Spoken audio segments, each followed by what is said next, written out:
वृत्ति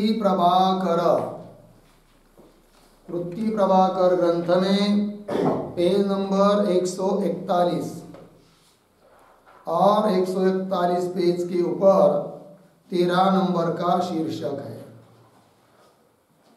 उक्त मत का खंडन और घट प्रध्वंस के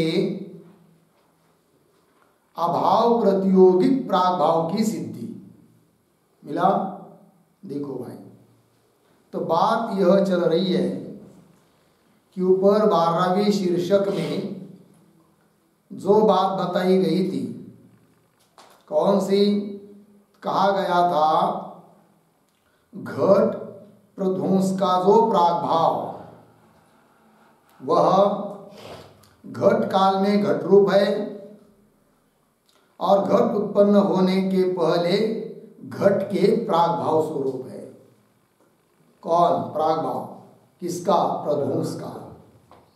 घट का जो प्रध्वंसाभाव उसका प्रागभाव घट काल में घट रूप और घट उत्पन्न होने के पहले घट के प्रागभाव स्वरूप है, उससे भिन्न नहीं। इस बात को बताया था, किंतु अब उसका खंडन करना है और इस बात की सिद्धि करनी है कि घट के प्रध्वंसाभाव का जो प्रागभाव वह घट काल में घट रूप नहीं है और घट उत्पन्न होने के पहले भी घट के प्रागभाव रूप नहीं है। फिर है क्या? तो अभाव प्रतियोगिक प्रागभाव है। प्रध्वंसाभाव का जो प्रागभाव उसका प्रतियोगी कौन? प्रध्वंसाभाव। अभाव है कि नहीं? तो अभाव है प्रतियोगी जिसका, ऐसा अभाव है वो। कौन? प्रध्वंसाभाव का प्रागभाव। जैसे घट प्रागभाव, प्रतियोगी कौन हुआ? घट। तो घट प्रतियोगिक प्रागभाव है। घट है प्रतियोगी जिसका, ऐसा प्रागभाव हुआ घट प्रागभाव। पट प्रागभाव, पट है प्रतियोगी जिसका, वो हुआ पट प्रागभाव। उस प्रकार प्रध्वंसाभाव का प्रागभाव मतलब प्रध्वंसाभाव है प्रतियोगी जिसका, ऐसा प्रागभाव। तो प्रतियोगी कौन हुआ? प्रध्वंसाभाव। वो अभाव है कि नहीं? अतः इस प्रागभाव को, प्रध्वंसाभाव के प्रागभाव को हम कह देते हैं अभाव प्रतियोगिक अभाव। काय जी? अभाव प्रतियोगिक अभाव। बराबर है कि नहीं? घटाभाव भाव प्रतियोगिक अभाव है। भाव है प्रतियोगी जिसका, ऐसा अभाव है घटाभाव। पटाभाव भाव प्रतियोगिक अभाव है और प्रध्वंसाभाव का प्रागभाव अभाव प्रतियोगिक अभाव। समझ में आया? पंक्ति देखिए। परंतु यह मत युक्ति विरुद्ध है। ऊपर जो 12वें शीर्षक में बताया हुआ मत है वह युक्ति से विरुद्ध है। काहे थे? घट तो भाव रूप है और शादी है, बराबर। और घट का प्रागभाव अभाव रूप है और अनादि है। दो चीज, घट और घट का प्रागभाव। घट कैसा है? भाव और शादी, उत्पन्न होने वाला। और घट का प्रागभाव अनादि और अभाव, बराबर। इतनी बात समझ में आई? अब प्रध्वंसाभाव, घट का जो प्रध्वंस उसका प्रागभाव कभी माना घट रूप, ऊपर के शीर्षक में, कभी माना घट के प्रागभाव रूप, बराबर है। इसका मतलब कभी भाव रूप, कभी अभाव रूप, कभी शादी, कभी अनादि। ये कैसा होगा? फिर एक ही वस्तु कभी शादी है कभी अनादि है, कह सकते हैं क्या? कभी भाव रूप है कभी अभाव रूप है, कह सकते हैं क्या? नहीं कह सकते ना।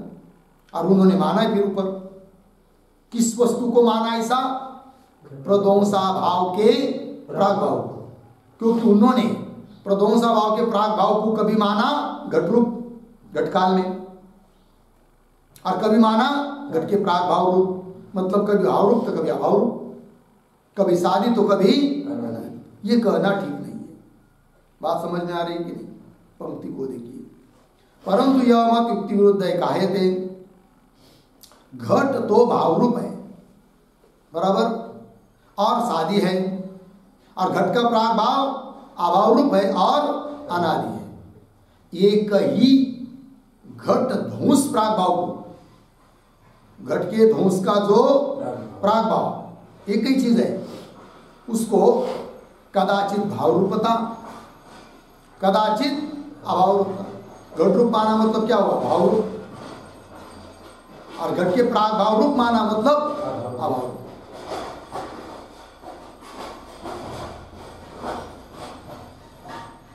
हो गया? देखो भाई, एक ही घट ध्वंस प्राग भाव को कदाचित भाव रूपता, कदाचित अभाव रूपता कहना विरुद्ध है। लग गया? तैसे कदाचित सादी रूपता और कदाचित अनादि रूपता कहना भी विरुद्ध है। कभी सादी घट रूप सादी और कभी अनादि, तो कदाचित सादी रूपता और कदाचित अनादि रूपता कहना भी विरुद्ध है। लग गया? और घट काल में और युक्ति दे रहे, और घट काल में बराबर घट का ध्वंस उत्पन्न नहीं हुआ है, घट विद्यमान है उस समय घट काल में। कपाले समवायेन घटोस्ति घट प्रध्वंसो नास्ति, इस प्रकार की प्रतीति होती। घट सामने रखा है, क्या प्रतीत होती है? कपाले समवायेन कपाले समवायेन घटो अस्ति। लाइट लगाए तो चालू है ना? चालू है। कपाले समवायेन घटोस्ति मतलब कपाल में समवाय संबंध से घट है, विधिमुख प्रतीति है, रूप में प्रतीति। और घट प्रध्वंसो नास्ति, घट प्रध्वंस है उस समय नहीं है ना, तो घट प्रध्वंसो नास्ति। इस रीति से विधि रूप और निषेध रूप दो प्रतीति विलक्षण हो गए घट काल में। तीन के विषय परस्पर विलक्षण दो पदार्थ मानने चाहिए।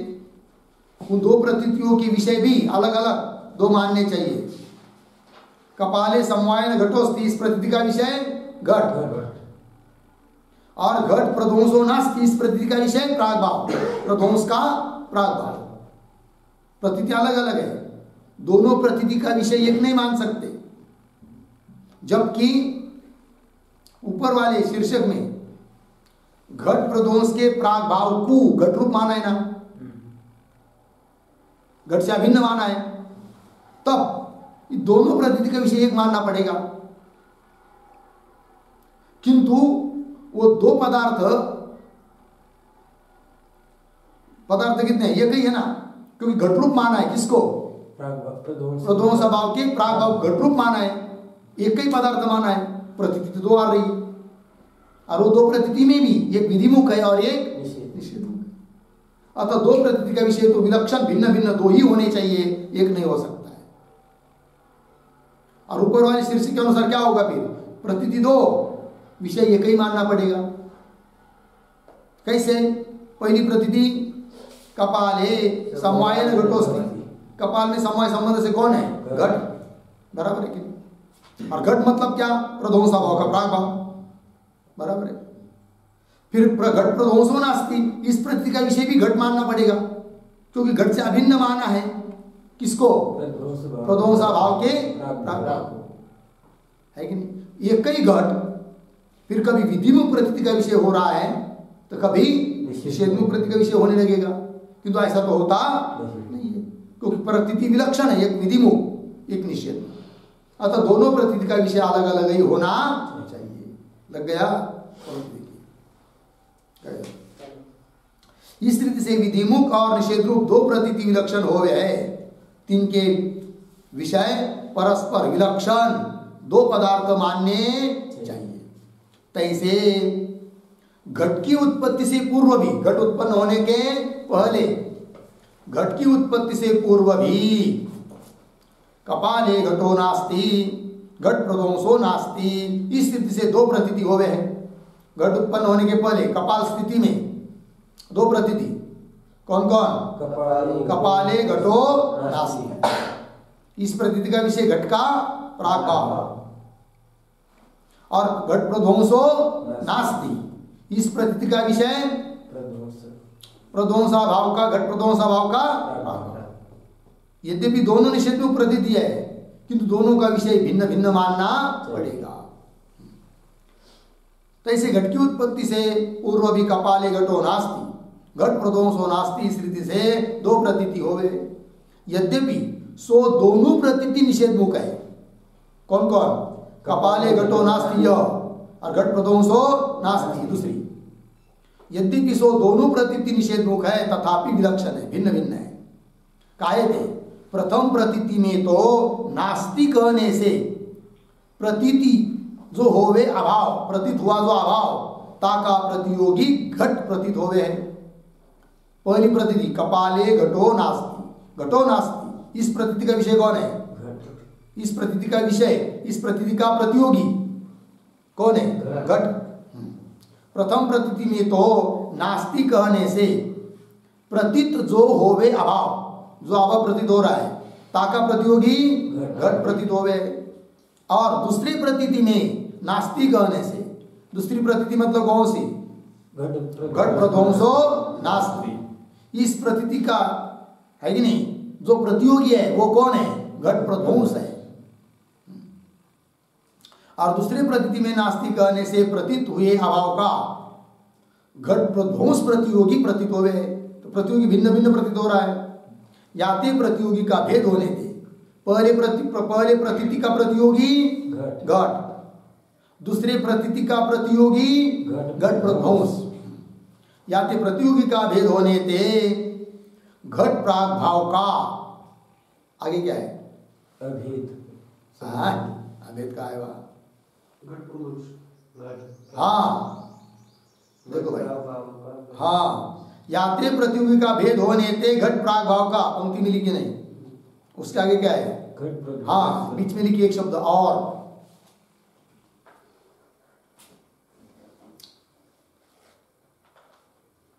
ऊपर से 6 नंबर की पंक्ति अंतिम में आया है। याते प्रतियोगी का भेद होने थे घट प्राग भाव का और घट प्रध्वंस प्राग भाव का अभेद संभव है नहीं। इसलिए घट के प्राग भाव का और घट प्रध्वंस का प्राग भाव, इन दोनों का अभेद संभव है नहीं, क्योंकि दोनों का प्रतियोगी भिन्न भिन्न है। किंतु घट और ताके प्राग भाव थे घट प्रध्वंस का प्राग भाव न्यारा मानना योग्य है। बराबर घट से भी भिन्न है कौन? घट प्रध्वंस का प्राग भाव। और घट प्राग भाव से भी भिन्न है कौन? घट प्रध्वंस का प्राग भाव। घट प्रध्वंस का जो प्राग भाव वह न तो घट रूप है न तो घट के प्राग भाव रूप है। दोनों से भी कैसा है? विलक्षण।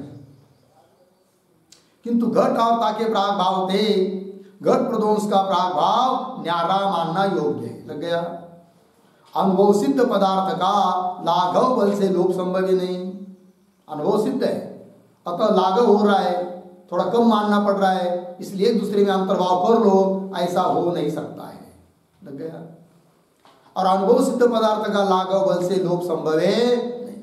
याते सांप्रदायिक रीति से मिल गया, सांप्रदायिक परंपरा के अनुसार सांप्रदायिक रीति से घट प्रध्वंस प्राग भाव का, घट के प्रध्वंस का जो प्राग भाव, उस प्राग भाव का घट और ताके प्राग भाव में अंतर्भाव माने तो लाघव भी अकिंचित करे। लाघव तो होगा किंतु वो लाघव भी क्या है?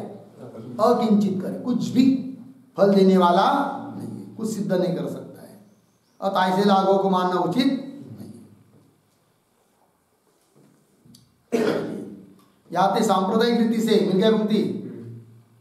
याते सांप्रदायिक रीति से घट प्रध्वंस प्राग भाव का, घट के प्रध्वंस का जो प्राग भाव उसका घट रूप मानेंगे और ताके प्राग भाव में, घट के प्राग भाव में अंतर्भाव माने तो लाघव है, किंतु लाघव भी क्या है, अकिंचित है। इस रीति से प्रध्वंसा भाव का प्राग भाव है कि नहीं, घट प्रध्वंस का जो प्राग भाव, घट रूप नहीं और घट के प्राग भाव रूप भी नहीं, फिर है कैसा, अभाव प्रतियोगिक प्राग भाव अभाव है।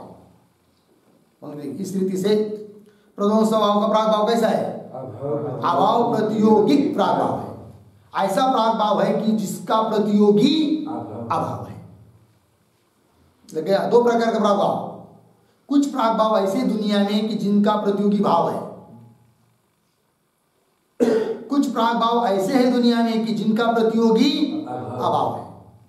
जैसे घट का प्राग भाव, यह प्राग भाव कैसा हुआ, भाव प्रतियोगिक प्राग भाव हुआ, बराबर है कि नहीं। अब बताइए मठ का प्राग भाव कैसा है, भाव प्रतियोगिक प्राग भाव है, बराबर है कि नहीं। और सामायिक भाव का प्राग भाव,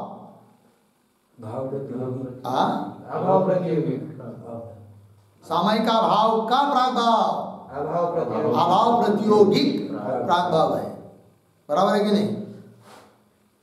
और प्रध्वंसा भाव का प्राग भाव अभाव प्रतियोगिक प्राग भाव है। मनुष्य का प्राग भाव भाव प्रतियोगिक प्राग भाव है। लग गया कि नहीं, आप समझ में आ रहा है कि नहीं बात। चलो फिर इस रीति से प्रध्वंसा भाव का प्राग भाव अभाव प्रतियोगिक प्राग भाव अभाव है। लग गया जी, आगे चलिए। सामायिक भाव के प्राग भाव की अभाव प्रतियोगिता, उसी प्रकार सामायिक भाव का प्राग भाव भी वैसा ही है।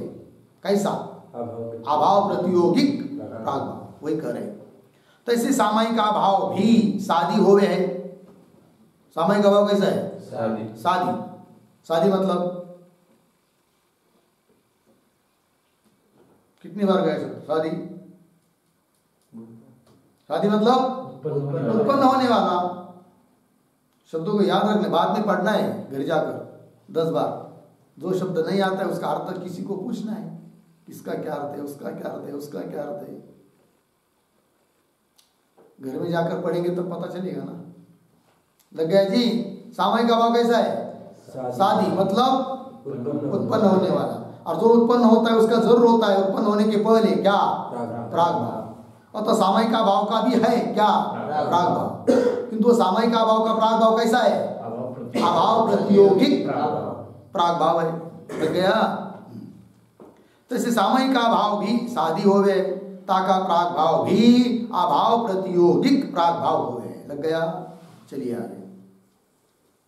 अब 15 नंबर, प्राचीन प्राग भाव के प्रध्वंस की, मिल गया कि नहीं, प्राग भाव का प्रध्वंस। तुरंत ध्यान में आना चाहिए क्या कर रहे। प्राग भाव समझ में आया, प्राग भाव उसका नाश होता है कि नहीं। तो प्राग भाव का प्रध्वंस, जैसे घट उत्पन्न होने के पहले घट का क्या है, प्राग भाव। घट उत्पन्न होने के बाद प्राग भाव रहता है क्या, नहीं। प्राग भाव क्या होता है, फिर प्रध्वंस होता है, मतलब घट उत्पन्न होता है कि नहीं।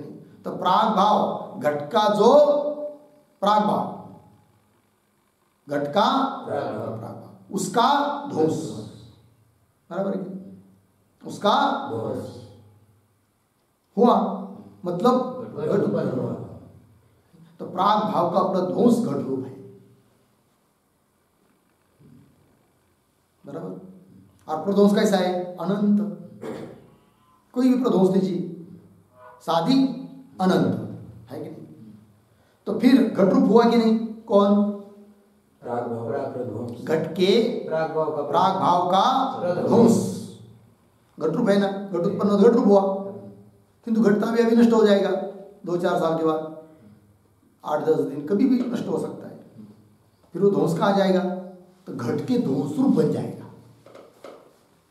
कौन, घट के प्राग भाव का ध्वंस। घट काल में घट रूप, घट नष्ट होगा तो घट के ध्वंस में मिल जाएगा, ध्वंस के साथ मैत्री कर लेगा, अभेद कर लेगा।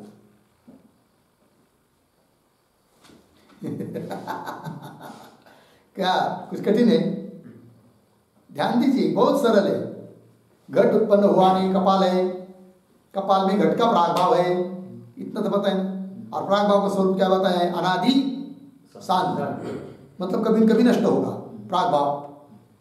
कब नष्ट होगा घट का प्रागभाव? जब घट बन जाएगा, है कि नहीं? तो घट बन गया तो घट का प्रागभाव रहा क्या? घट के प्रागभाव का क्या हुआ? मतलब घट बन गया तो घट के प्रागभाव को ध्वंस किम रूप हो गया? घट रूप, है कि? किंतु ध्वंस तो अनंत है ना, प्रागभाव को ध्वंस भी अनंत है, घट तो शांत है, नष्ट होने वाला है घट। फिर घट नष्ट होने के बाद कहा जाएगा कौन? घट के प्रागभाव का ध्वंस। तो उत्तर क्या दिया? घट के ध्वंस रूप हो जाएगा। कौन? घट के प्रागभाव का ध्वंस। बात समझ में आएगी? अब थोड़ी इसी बात को थोड़ा अलग शब्दों से समझेंगे, ध्यान दीजिए। घट उत्पन्न होने के पहले कपाल है, कपाल में घट का प्रागभाव है, कितना लगा? घट का उस प्रागभाव का प्रतियोगी कौन है? घट। प्रागभाव का प्रतियोगी कौन है? घट। ध्यान दीजिए, अब घट बन गया तो घट के प्रागभाव का ध्वंस हुआ। प्रागभाव का ध्वंस, किसका ध्वंस? प्रागभाव का ध्वंस। बोलो किसका ध्वंस? प्रागभाव, पूरा बोलो ना, किसका ध्वंस? प्रागभाव का ध्वंस। घट का प्रागभाव कितना लगा? बराबर। जब घट उत्पन्न हुआ तो प्रागभाव का क्या हुआ? ध्वंस। किसका ध्वंस? प्रागभाव का ध्वंस। किसका? उस ध्वंस का प्रतियोगी कौन है? प्रागभाव का ध्वंस प्रतियोगी कौन? ध्वंस का प्रतियोगी कौन है? जाने दो। पट पता है? पट पता है? पट को आग लगा दी, जल गया, ध्वंस हो गया। किसका ध्वंस हुआ? पट का ध्वंस। उस ध्वंस का प्रतियोगी कौन है? पट है। मठ का ध्वंस हो गया, उस ध्वंस का प्रतियोगी कौन है? मठ। मठ का ध्वंस प्रतियोगी मठ। पट का ध्वंस प्रतियोगी पट। बात समझ में आएगी नहीं? पेड़ का ध्वंस प्रतियोगी पेड़, बराबर। प्रागभाव का ध्वंस प्रतियोगी प्रागभाव। इतना समझ में नहीं आता? प्रागभाव का ध्वंस, इसीलिए बार बार पूछा किसका ध्वंस? प्रागभाव का ध्वंस। यस्य, है कि नहीं? यस्य अभाव, प्रागभाव का अभाव, प्रागभाव का ध्वंस है। उस ध्वंस का प्रतियोगी कौन? प्रागभाव। और उस प्रागभाव का प्रतियोगी कौन? घट, बराबर है। घट उत्पन्न होने के पहले कपाल में क्या है? घट का प्रागभाव, बराबर है कि नहीं? घट का प्रागभाव प्रतियोगी घट। इतनी बात लगी। जब घट उत्पन्न हुआ प्रागभाव का क्या हुआ? ध्वंस। उस ध्वंस का प्रतियोगी कौन? प्रागभाव। तो ध्वंस का प्रतियोगी प्रागभाव, प्रागभाव का प्रतियोगी घट, और उस घट रूप है प्रागभाव का ध्वंस। प्रागभाव का ध्वंस क्या हुआ? घट रूप। प्रागभाव का ध्वंस घट रूप है, मतलब प्रतियोगी प्रतियोगी रूप है। क्या है? प्रागभाव का ध्वंस घट रूप हुआ कि नहीं? मतलब क्या हुआ? प्रतियोगी प्रतियोगी रूप हुआ। क्योंकि प्रागभाव का ध्वंस, ध्वंस का प्रतियोगी प्रागभाव, प्रागभाव का प्रतियोगी घट, घट रूप है। इसका मतलब घट के प्रागभाव का जो ध्वंस, वो ध्वंस किम रूप हो गया? प्रतियोगी प्रतियोगी रूप हुआ। समझ में आया? अच्छा, घट रूप हो गया मतलब, है कि नहीं? जब घट नष्ट होता है तो वही प्रागभाव का ध्वंस, प्रागभाव का ध्वंस अब किम रूप हो गया? घट के ध्वंस रूप हुआ। मतलब किस रूप हुआ? प्रतियोगी प्रतियोगी के ध्वंस रूप हुआ।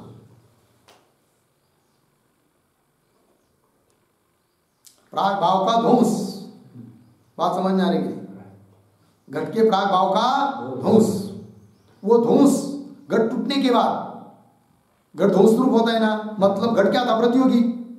तो प्रागभाव का जो ध्वंस है, अब घट टूटने के बाद प्रतियोगी प्रतियोगी के ध्वंस रूप बन गया। लगा कि नहीं पंक्ति? हाँ जी, प्राग भाव का ध्वंस प्रतियोगी प्रतियोगी रूप, घट के प्राग भाव का ध्वंस प्रतियोगी प्रतियोगी रूप और प्रतियोगी प्रतियोगी के ध्वंस रूप हो जाता है। घट के प्राग भाव का ध्वंस किम रूप? प्रतियोगी प्रतियोगी रूप मतलब घट रूप, और बाद में प्रतियोगी प्रतियोगी के ध्वंस रूप मतलब घट के ध्वंस रूप हो जाता है। समझ में आया? वही देखिए शीर्षक 15वां, प्राचीन मतलब प्राचीन मत के अनुसार प्राग भाव के प्रध्वंस की पंक्ति मिली क्या? शीर्षक 15वां शीर्षक, प्राग भाव के प्रध्वंस की प्रतियोगी प्रतियोगी प्रतियोगी प्रतियोगी रूप और प्रतियोगी प्रतियोगी के ध्वंस में अंतर्भाव। समझ में आया इतना? क्या पुनः देखिए, प्राचीन प्राचीन मत के अनुसार प्राग भाव के प्रध्वंस की प्रतियोगी प्रतियोगी में अंतर्भाव एक बात, और प्रतियोगी प्रतियोगी के ध्वंस में अंतर्भाव। लग गया? प्राचीन मत के अनुसार नवीन अंतर्भाव, उस अंतर्भाव का नवीन करी खंडन, किंतु उसका नवीन मत के अनुसार क्या हो जाएगा? खंडन। फिर खंडन होने के बाद क्या बताएंगे? फिर उसको खंडन, और ताकि अभाव प्रतियोगिता, ताकि ध्वंस की, प्राग भाव के ध्वंस की क्या? अभाव प्रतियोगिता मतलब अभाव प्रतियोगिक अभाव, क्योंकि प्राग भाव का ध्वंस प्रतियोगी कौन? प्राग भाव, वो अभाव है कि नहीं? अतः प्राग भाव का ध्वंस कैसा हुआ? अभाव प्रतियोगिक अभाव। घट रूप नहीं, घट के ध्वंस रूप ही नहीं, नवीन मत के अनुसार। दो मत समझ में आए कि नहीं? प्राचीन मत के अनुसार घट के प्राग भाव का ध्वंस प्रतियोगी प्रतियोगी रूप, प्रतियोगी प्रतियोगी में अंतर्भाव, और बाद में प्रतियोगी प्रतियोगी के ध्वंस में अंतर्भाव, बराबर।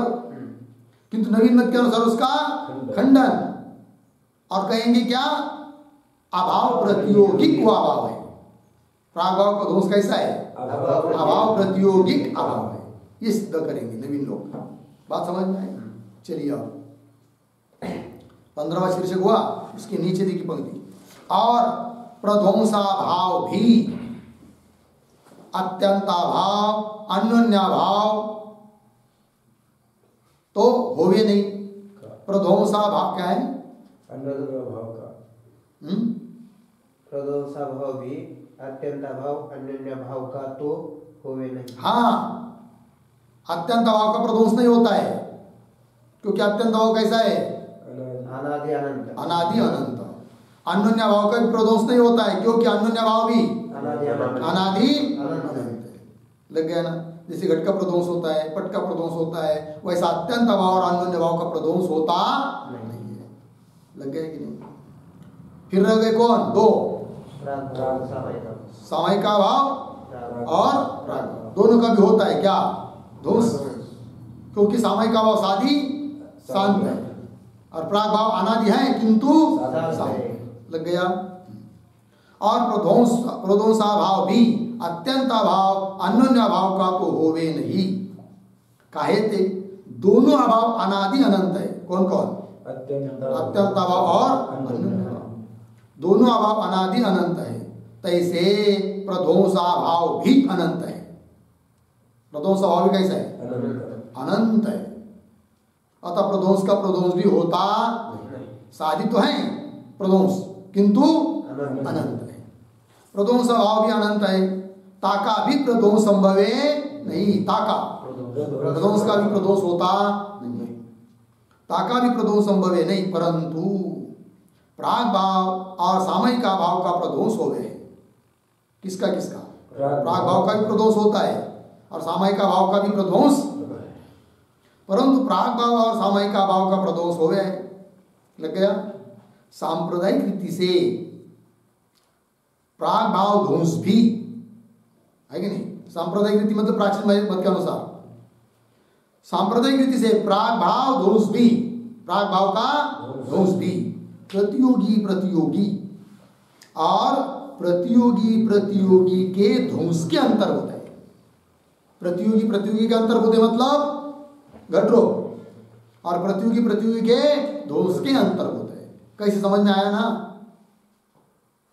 पुनः बताना पड़ेगा, शीर्षक में सब कुछ बता दिया है।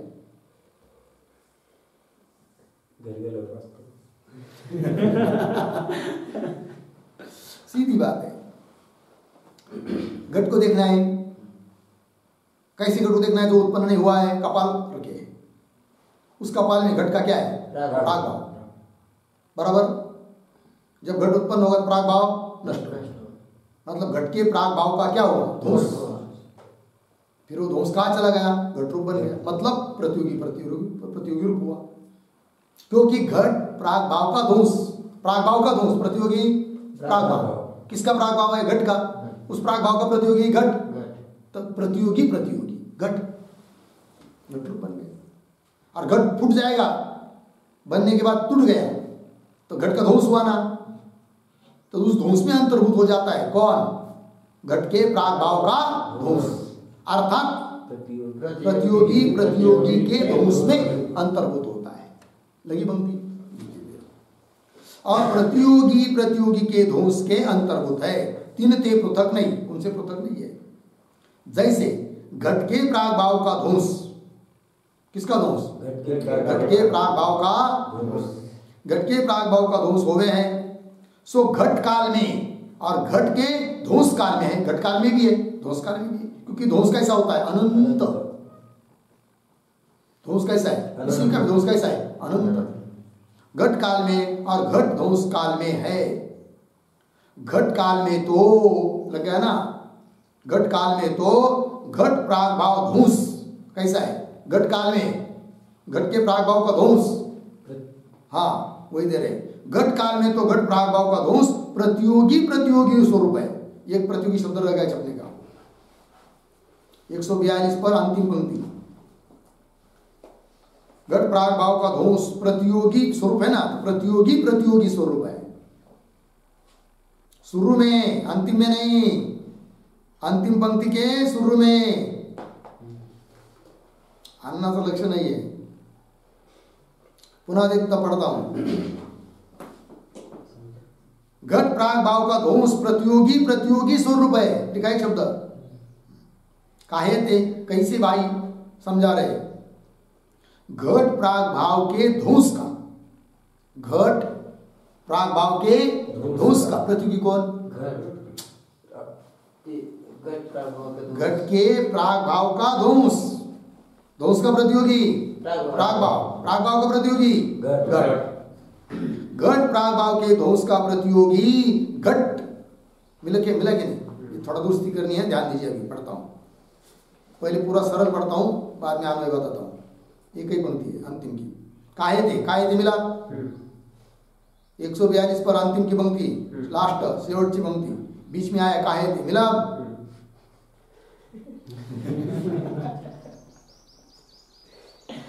काहे थे? घट प्राग भाव के ध्वंस का प्रतियोगी मिला। घट प्राग भाव का है, इतना है ना, इतने कई बदले। कैसा? पुनः देखिए, काहे थे?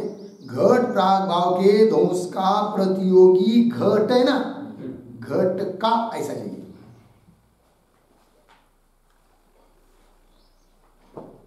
घट का, घट के आगे का लिखी, फिर आगे क्या है? प्राग भाव का है ना, वो का काट दीजिए। प्राग भाव का वो का छोड़ दीजिए, हो गया फिर बराबर हो गया ना। अब पंक्ति देखिए, काहे थे? घट प्राग भाव के ध्वंस का प्रतियोगी कौन? घट का प्राग भाव, अगदी बराबर। घट का प्राग भाव है और घट प्राग भाव का प्रतियोगी घट है। घट प्राग भाव का ध्वंस का प्रतियोगी घट का प्राग भाव, और घट के प्राग भाव का प्रतियोगी घट। मिला? हाँ, घट प्राग भाव का प्रतियोगी घट है। याते घट काल में, जब घट विद्यमान है सामने, घट काल में घट प्राग भाव का ध्वंस प्रतियोगी का प्रतियोगी स्वरूप है। घट प्राग भाव का धूस क्या है? प्रतियोगी स्वरूप है, मतलब घट स्वरूप है। काहे याद है? घट काल में घट प्राग भाव का ध्वंस, अर्धविराम जीवा पर अलग कीजिए उसको, ध्वंस प्रतियोगी स्वरूप है। और मुद्गरादिकंते घट का नाश होवे, घट बन गया और मुद्गर मार दिया उस पर, इस पर घट पर, तब क्या हुआ? मुद्गरादिकंते घट का नाश होवे, इस काल में भी घट प्राग भाव का ध्वंस है।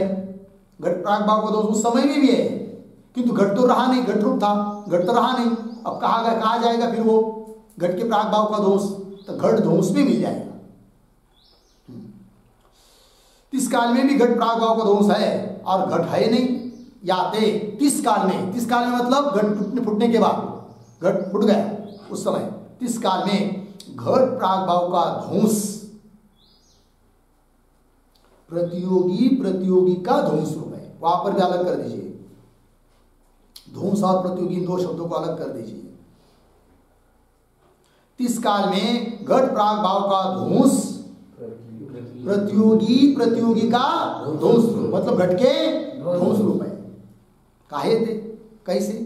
घट प्राग भाव ध्वंस का, ध्यान दीजिए, घट प्राग भाव ध्वंस का प्रतियोगी कौन? घट प्राग भाव का ध्वंस का प्रतियोगी घट का प्राग भाव, घट प्राग भाव का प्रतियोगी घट, प्रतियोगी कौन हुआ? घट, उस घट के ध्वंस रूप है। फिर घट के प्राग भाव का ध्वंस काहे थे? घट प्राग भाव ध्वंस का प्रतियोगी जो घट प्राग भाव, ताका प्रतियोगी घट है, लग गया, ता घट का ध्वंस ही घट प्राग भाव का ध्वंस है। घट का ध्वंस ही है कौन? घट प्राग भाव का ध्वंस। ता घट का ध्वंस ही घट प्राग भाव का ध्वंस है, लग गया। घट ध्वंस से पृथक, घट प्राग भाव ध्वंस नहीं, घट ध्वंस से अलग नहीं है कौन? घट प्राग भाव का किम स्वरूप है? फिर घट ध्वंस स्वरूप है। घट ध्वंस से पृथक घट प्राग भाव ध्वंस नहीं, लग गया। इस रीति से प्राग भाव का ध्वंस, घट के प्राग भाव का ध्वंस कदाचित अपने प्रतियोगी का प्रतियोगी रूप है, मतलब कदाचित घट रूप है, और कदाचित अपने प्रतियोगी के प्रतियोगी का ध्वंस रूप है, मतलब घट के ध्वंस रूप है कि नहीं? ध्वंस रूप है। प्राग भाव ध्वंस पृथक नहीं, प्राग भाव का ध्वंस अलग नहीं है, घट रूप घट काल में, और घट टूटेगा तो घट के ध्वंस रूप है। अर्थात घट प्राग भाव का ध्वंस प्रतियोगी रूप है। क्यों? प्रतियोगी के ध्वंस रूप है, उनसे भिन्न नहीं। हो गया जी, ये प्राचीन नैयायिकों के अनुसार बता दिया। अब इसका खंडन करेंगे नवीन नैयायिक, उसका विचार हम लोग कल करेंगे। ओम